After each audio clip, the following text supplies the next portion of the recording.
This is episode 92 of the Why Not Me podcast 10 tips for faith struggles. I'm your host, Danita Bremer. In this podcast, I talk about creating generational ripples with Latter day Saint moms who want to feel whole and be successful. All right. So it has been brought to my attention by my teenage girls that you cannot leave a review in Spotify. So I'm going to continue to encourage you to enter the podcast giveaway. I'm announcing the winner on the 100th episode, which is coming up here, 8 more episodes. And I've been trying to do a couple episodes a week just to kind of build momentum and for the excitement of it. And I did some research to try to figure out how to get the link to enter the giveaway into Spotify. And it seemed really complicated to me. Maybe I wasn't in the right article to explain it. So, if you would do me a huge favor and leave your ratings and reviews in Apple Podcasts, that would be so amazing. I also appreciate reviews, or I should say ratings in Spotify. I know lots of you listen in Spotify. But in order to qualify for this giveaway, I'm just going to have to ask you to go over to Apple and just for this, leave a rating and a review. And if you find the Apple podcast um, description, it will have the link there to fill out the Google form so that I can contact you if you win. But I also put the link in my bio on Instagram. So if you find me on Instagram, I'm at Danita Bremer Coaching and go to my link. It'll be right at the top there. And that's maybe the easiest way to enter to find that link easily if you're not an Apple Podcast user. So just to remind you, in order to qualify, you have to listen to one episode, leave a 5-star rating, leave a review with at least one takeaway. It's just how I know you actually listened to an episode, and fill out the Google form. And if you share with your friends, share the podcast with your friends, tell them I'm doing a giveaway, tell them you enjoy the podcast, and they enter to win, then in the Google form, there's a little spot for them to shout you out. And I will also send you a pair of Apple AirPods. So the person that wins will win Apple AirPods, and whoever referred them to the podcast wins Apple AirPods. I want everyone to win. I wish I had enough money in the world to give everyone Apple AirPods. It's one of my favorite tech things that I use on the regular. So thank you so much for your ratings and your reviews and for listening. Really, the ultimate goal here is to get to 10,000 downloads by the end of the year. So thank you. Thank you. One more little housekeeping item of business is that Presents for Coaches starts this week. So if you have been thinking about it, if you listen to my episode on presents, if you follow me and you've been seeing things about it, we start on Wednesday, but there's still time to sign up. So if you're a coach, I want to invite you to sign up. Presents will help you with whatever it is you want. Whatever you want more of, Presents will help you get there. Whatever you want less of, Presents will help you get there. Whatever you want to do more of, Presents will help you get there. Whatever you want to become, Presents will help you get there. The more I learn about presence as a skill, as an embodiment practice, the more I am convinced that we can change the world simply by our presence, by our loving, embodied, kind presence. Okay. So I feel really strongly about this. The group is going to be amazing. It's really small, very intimate. You're going to get lots of one on one attention, and being in a small group will enable you to be co regulated with other people. I have lots of hands on activities, lots of things that you can bring to your coaching with your clients, even to teach them. It's going to be worth way, way more than the $2,000 that I'm asking. And a little secret, it's highly likely that I will invite whoever joins this first round to come along for no additional cost for the second round. So that's pretty exciting. So if you're a coach, go to my website, check out Presence for Coaches. And even if you miss the very first session, that's okay. It's going to be setting intentions. Just come get in presence. It's going to be so amazing. Okay, today I want to talk about when you're struggling in your faith. This is in the air right now. I don't know if it's just my clients or what, but I also heard another well known coach teach a class about stages of faith and kind of talking about this idea of struggling in our faith. And as I thought about it, and I thought about the several clients that I've had that have some connection to either they are struggling in their faith or their beliefs about God, or somebody that's very, very close to them is. And so I wanted to address the topic, and I want to give you some really easy to implement, I shouldn't say strategies, but I guess these are thoughts for you to consider if you're struggling in your faith or if somebody close to you is. The first one, number one, is that you're supposed to struggle. So often I think that, struggling and wrestling with something emotionally or mentally puts us in a place of like discomfort. And because it's uncomfortable, we don't want to feel it, right? And so we tell ourselves, like, I shouldn't be doing this. I don't want to be here. And there's just so much resistance around it. But you will find so much peace if you just tell yourself, this is where I am. I'm just going to accept that this is where I am. I have doubts. I'm wondering about this thing or that thing. My loved one has doubts. My loved one doesn't want to go to church. Whatever it is, that is the hard part for you, because for each person, struggling with their faith and having doubts and like feeling like some things are true and right and other things aren't, or other things are confusing or you don't have answers. I want to just offer that that is how it's supposed to be. I kind of think that Heavenly Father sent us here in order to struggle, in order to have to figure out what it is we believe and why. So the sooner you can get to this idea that you're supposed to struggle, even with faith matters, the sooner you accept that that's where you are, the sooner that resistance will go down and things will feel easier. I'm not saying that it'll totally get easy, but it's just one thing to consider. Number two is, what do you want to believe? If you're having some doubts, if you are confused about some things relating to your religion, your faith, God, the universe, whatever it is that you believe, what do you want to believe? That's a really useful question to ask yourself. Do you want to believe that there is a God, or that your religion is the right place for you right now?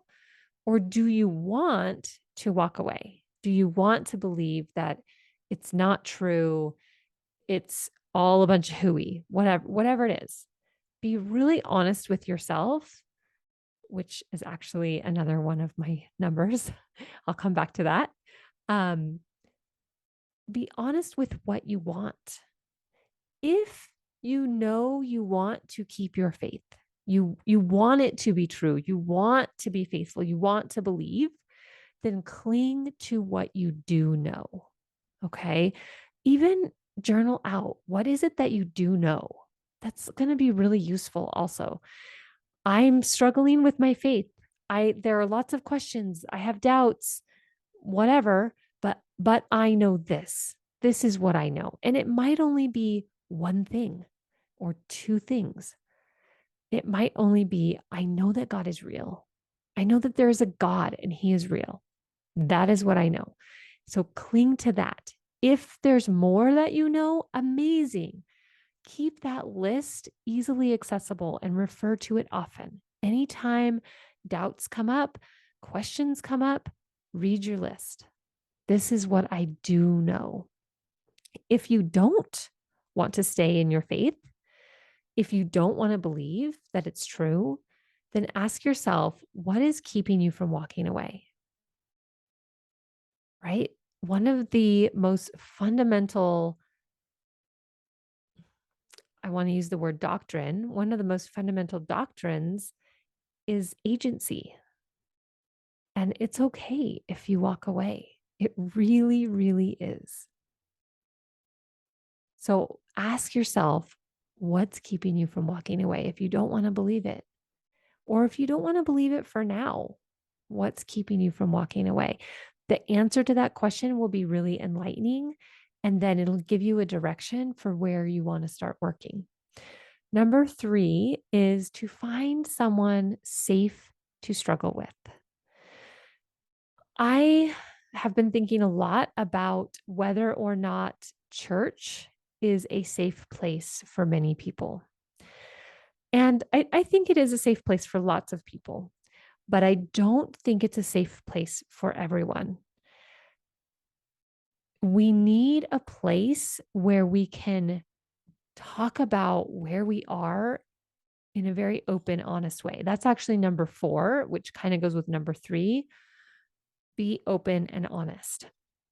Find someone. It could be a sibling, a parent, a child, like one of your kids if they're grown adults. It could just be a good friend. It could be someone from your congregation. It could be somebody who completely doesn't have any faith at all, somebody that's completely agnostic. It doesn't matter who it is and what they believe. If you feel safe with them, that's what matters. If you feel like they're not going to judge you, they're not going to push you, they're not going to try to get you to stay or go or believe something, that's what I'm talking about here. Find someone safe to struggle with and then be open and honest with them. In order to be open and honest with them, you have to be open and honest with yourself. Now, a couple of things here.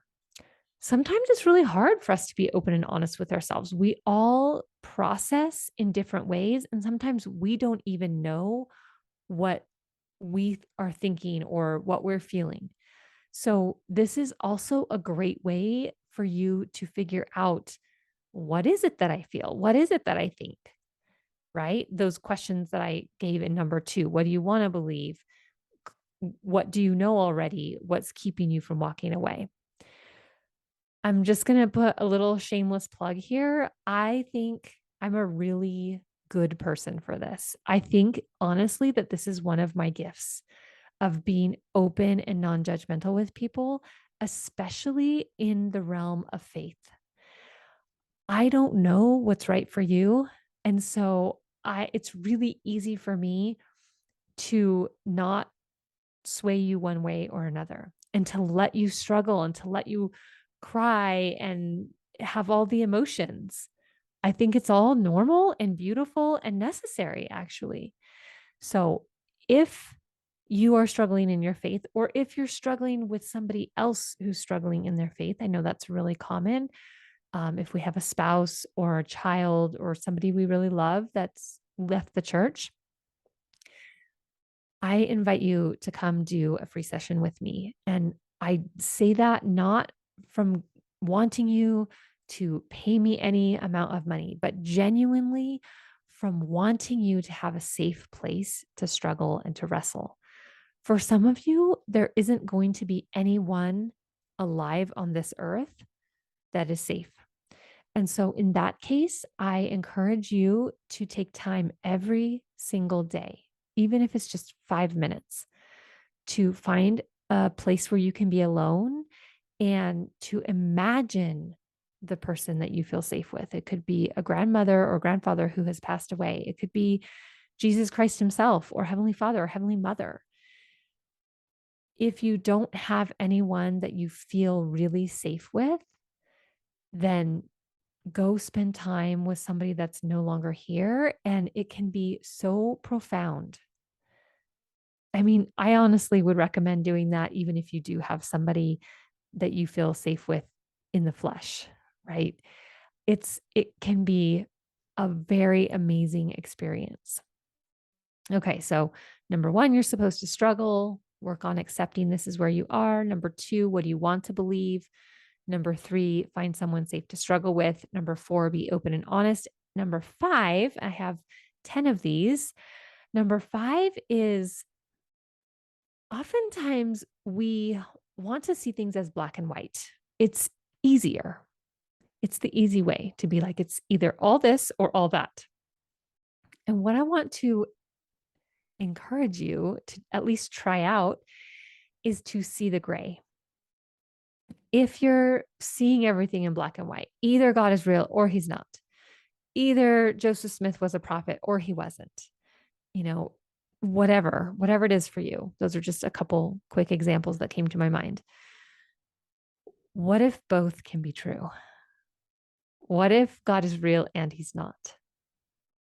What if God is real and the thing that you're really upset about that you found out about that's causing you to doubt, what if that's true too? What if they can both be true at the same time? Just lean into the gray areas. Start thinking about the parts that you actually haven't even considered and don't even know to consider. Explore the idea that you don't know hardly anything, right? I mean, none of us do.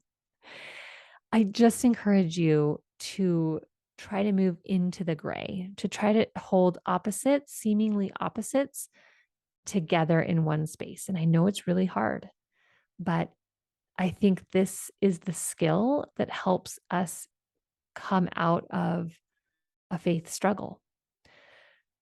I should probably do a whole episode just on that one thing because you're probably like, what are you talking about? But let me see if I can use an example.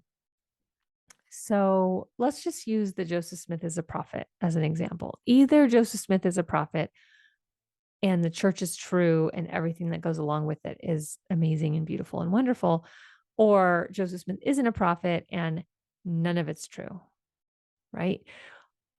What if it's actually somewhere in the middle, right? What if Joseph Smith was led by God and he made mistakes and was human? And, maybe along the way, there were some things that happened that weren't God's will, right? That's what I'm talking about with finding the gray. All right, number 6, it's harder to have faith when you don't feel the Spirit. So it counts as double. I don't know where I would be without the many, many, many experiences I've had with the Spirit and the Spirit manifesting itself to me. I know some people have a really hard time feeling the Spirit, feeling close to God, feeling like God is even attempting to communicate with them. These are just my thoughts that I want you to consider. And maybe none of this rings true for you. That's okay too. I kind of think that as we progress in the last days, yes, the world is getting more wicked and also the world is getting more righteous. Both are true at the same time. And I wonder if, kind of like the book of Job, if in order to test and try certain people, the Spirit has to be kind of difficult for them to feel. I think it is so much more bigger, a bigger test of your faith when you can't feel the Spirit, when you don't have that comfort, that peace. So first of all, I wanted to mention this one because I wanted to say that I see you, that you are definitely not alone. And I wanted to just say that if that is you and you don't feel the Spirit and you keep going to church, you keep reading your scriptures, you keep doing the things that you think somebody who does feel the Spirit would do, that to me is showing so much greater faith. And I don't know why this is the case for some people.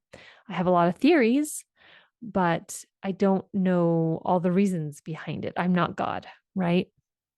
But having read Job and all the struggles he went through, and like he had so much abundance, he had an entire family and crops and animals and a house and servants and everything. And then it was all taken away in one day. And like kind of seeing him struggle through that and still stay faithful, I'm just like in so much awe about that. And especially with real life people that I know that do that, it's hard. It's so hard.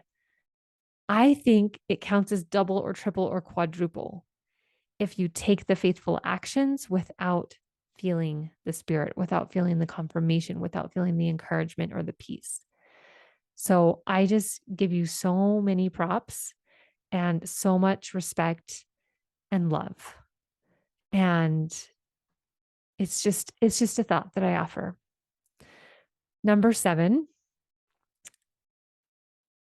it can sometimes be difficult to separate out our thoughts about God or religion or whatever it is that you're struggling with versus somebody else's thoughts. And really, when it comes down to it, a religion is a set of thoughts that a bunch of people come together and agree on. Or sometimes they don't agree on it, but it's like, the tenets of your doctrine are sometimes somebody else's interpretation of God's teachings, right? So I was coaching somebody not too long ago, and she talked about how she became a Christian when she was a teenager. And before that, she felt such a strong connection with God. And she, like, her family wasn't religious at all. It was just her own self, that she knew that there was a God. She knew what God felt like to her. And she was seeking out some community, right? Which is totally natural for us to do. And when she found that community, it came along with some things that felt scary to her. Like all of a sudden God changed in her mind. He was now like a vengeful, angry God. And what I suggested to her was that the religion and what is taught in the religion is just one person or one or more people's thoughts about God. So it's like it's filtered through somebody else's mind. And like, okay, this is who God is and this is what he wants. This is what we should do. Let's do that. Like those you could think of as though that person's thoughts about God. Even the Bible, right? The Bible is written by men and women. But it's like a story, an interpretation of how somebody else sees God or sees the Spirit in their life, those kinds of things. And when we can separate out what we believe because of our own relationship with God or Jesus or whoever your divinity is from somebody else's interpretation, that can open us up to some things that we hadn't considered before. Now, some part of this is recognizing that you may want to agree with someone and their interpretation, right? You may believe that, for example, we have prophets on the earth right now, and that God speaks to them directly for your good. And so you want to believe the prophet's interpretations, right? I think where it gets a little bit tricky is where if you have a really close relationship with God or with the Spirit, and then something that a prophet says seems to go against that, I would actually trust your own interpretation more than the prophets, because the prophets are general prophets and apostles. They're speaking to sort of the masses. They're not speaking individually to you specifically, but the Spirit is, right? So being able to separate out your thoughts and feelings from somebody else's is such a valuable tool. Number 8, I called this one Future Self in Your Current Situation. So I'm just going to quickly, this one could also be its own podcast episode. Think about your future ideal self, kind of like your best self. It would be like if you wave the magic wand and you're just like perfectly you, right? I would really recommend going through that exercise and just spending some time with who would she be? What would she be like? What would her values be? What would her personality be? What would she think about? And, what does she love? What does she hate? Like all of that. Your ideal future self. Once you have that in place, then think about your current situation, your current struggle, and then put her in your current struggle. Like if it's helpful, think about this in terms of like you're just making up a character in a movie and she's who you would want to be, right? Just the most perfect version of that. But in the movie, she has your struggle. So the person she is your ideal person, but she still has the struggle that you have. You're not yet that ideal person. So sometimes we're like, we have all of our flaws and we're just like, I don't know how to do this, right? So that's why I say go to your future ideal self and then put her in your current struggle. And her with her ideals, or him, sorry, with her ideals, her values, her presence, what would she do in your situation? How would she think about your struggle? How would she feel about your struggle? What would be just the next thing she would do? Right? I think that can be really helpful because sometimes when we're struggling with what we believe, we go to, but what do I do? What do I do? What do I do? And your ideal future self has so much wisdom for you. Maybe there isn't anything to do. Maybe the next right thing is to just keep struggling, keep putting one foot in front of the other. Just do your best every moment, right? So it's just a little tool that you can use or not if you would like. Number 9 is to orient to what genuinely feels good or right in your body. And the reason why I bring this up is because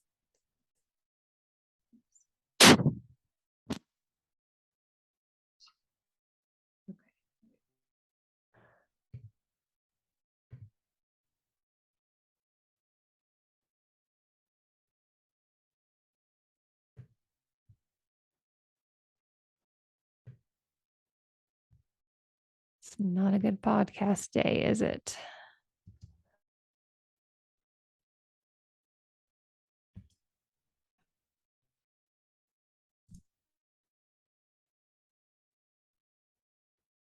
A couple episodes ago, I talked about,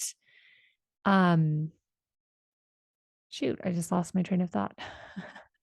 I talked about using the scriptures against yourself. That's what it was. And I think sometimes, even within the scriptures, there's so much that contradicts. So we have to have some kind of compass to point us in the right direction for us. And what I think that thing is what feels genuinely good or right in your body. If you read the scriptures or you read the words of a prophet or whatever it is, and it makes you feel, ugh, if it makes you feel angry or confused is a really good emotion. Then I don't think that that's coming from God, right? We read about the fruits of the Spirit in what is it, in Corinthians? It's peace, joy, long suffering, right? Those are the fruits of the Spirit. That's how we know we're feeling the Spirit. So if you're not feeling those things, then it's not the Spirit and it's not from God. So always point yourself in the direction of what feels good and right in your body. What's the best interpretation that feels right in your body? Okay, number 10, if you have anger. So, lots of people, I think, that are going through faith struggles, what is underneath some of the struggle is anger. It's like a perceived injustice. So, if you have anger, you need to find a healthy, safe outlet for that anger. You can go running.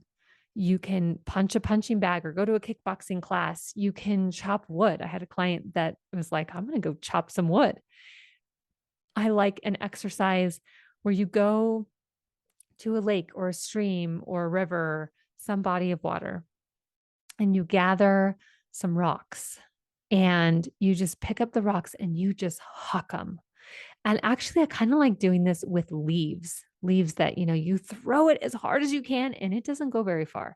So your body gets to kind of feel the expression of the anger, but throwing a leaf is not going to hurt anyone or anything, right? But you get to throw and put that energy in. Oftentimes, like I said, anger is underlying some of the other emotions that we're feeling, especially if you are a woman or socialized as a woman. You're going to have picked up signals that say it's not okay to be angry. And so we kind of like push that down and we go instead to sadness often. Not always, but oftentimes that has been my experience. And we need to let ourselves feel the anger. One of my coaches says that anger is your life force. And that's what we want. We want to be vibrant and alive, right? Feeling that like vitality. And if we don't allow anger to like be felt, then we are pushing it down, and it actually takes a lot of energy to push that anger down or to ignore it. And that's really exhausting. So I just know that a lot of people that are struggling with their faith, or if they have someone close to them that's struggling with their faith, there can be some anger involved. And I just highly recommend that you find a way to feel your anger. I actually have a really hard time feeling anger, even when it comes up and I'm like, okay, I'm going to let myself feel this. It's like it just shrinks right back down. I'm working on this. I'm working on allowing that anger. Okay, so those are the 10 thoughts, tips I have for you if you're struggling with your faith. I'm just going to recap them really quick. Number 1, you're supposed to struggle. Number 2, what do you want to believe? Number 3, find someone safe to struggle with. Number 4, be open and honest. Number 5, try to find the gray amongst all the black and the white. Number 6, it's harder to have faith when you don't feel the spirit. So really give yourself lots of grace for that. Number 7, separate your thoughts from everyone else's thoughts. Number 8, examine who your future self is in your current situation if you want to know what to do. Number 9, orient to what genuinely feels good and right in your body. And number 10, find a healthy, safe outlet for your anger. Okay, that's enough for now. And so are you. Don't forget to enter the podcast giveaway. And if you're struggling in your faith and you need a safe place to wrestle, or if you're interested in presence for coaches and you're a coach, go to danitabremmer.com to schedule a free session with me. Until next time, go be you and follow the spirit.